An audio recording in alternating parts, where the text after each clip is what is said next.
अब चलिए, आजकल एक काफी टॉपिक चल रहा है, वन नेशन वन इलेक्शन। आप लोग काफी एक राष्ट्र एक चुनाव सुने होंगे, काफी हमारे पढ़े लिखे भाई लोग हैं, वो लोग तो सुने ही होंगे। उसमें कहते हैं कि वन नेशन वन इलेक्शन में पैसा बच जाएगा। कह रहे हैं कि एक बार बुझते बच्चों ने एक बार चुनाव हो और विधानसभा लोकसभा सब चुनाव एक बार हो, कहते हैं कि पैसा बच जाएगा। पैसा कैसे बचेगा? मैं इस देशा की धरती से मोदी जी देश के प्रधानमंत्री को इस सूचना देना चाहता हूं कि पैसा बोल के कुछ भी नहीं बचेगा। कैसे? आप एक जो ईवीएम मशीन है उससे आप लोकसभा का भी चुनाव कराते थे और फिर से उसे राज्यसभा का भी चुनाव कराते थे ना। अब देखिए, एक इलेक्शन में 20,000 करोड़ रुपए का 20,000 करोड़ रुपए का ईवीएम मशीन लगता था। तो अगर 20,000 करोड़ मशीन का ईवीएम मशीन अगर आपको केवल लोकसभा में लग रहा है, तो विधानसभा में भी 20,000 करोड़ का मशीन लगे। तो 20,000 करोड़ तो यहाँ खुद से नजर आ रहा है। दूसरी बात, जब चुनाव होता है काला धन बाहर आता है, 2 बार चुनाव होता है 2 बार काला धन बाहर आता है।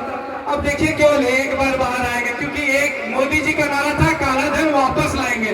अब यहाँ पे हम क्लियर नजर आ रहा है कि काला धन को छुपाने की एक छोटी सी साजिश है, जिसे देश के विभिन्न नेताओं को समझ में ही नहीं आ रहा है।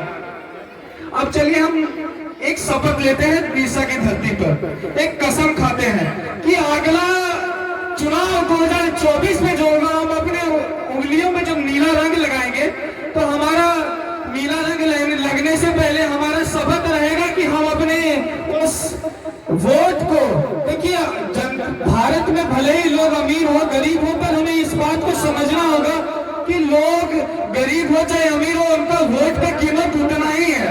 जितना अंबानी जी का वोट का कीमत है, उतना ही हमारा भी कीमत है, उतना ही हमारे भाइयों का भी कीमत है, सब उतना ही हमारी बहनों का भी कीमत है। तो वोट को, अपने वोट को केवल गिनती में ना रखकर, वोट को केवल उसके लिए वोट दें जो आपके बच्चों के भविष्य में काम आए। जो छोटे छोटे बच्चे हमारे गोद में हैं, वो वोट केवल उनका उज्जवल भविष्य के लिए होना चाहिए। यूं कहें कि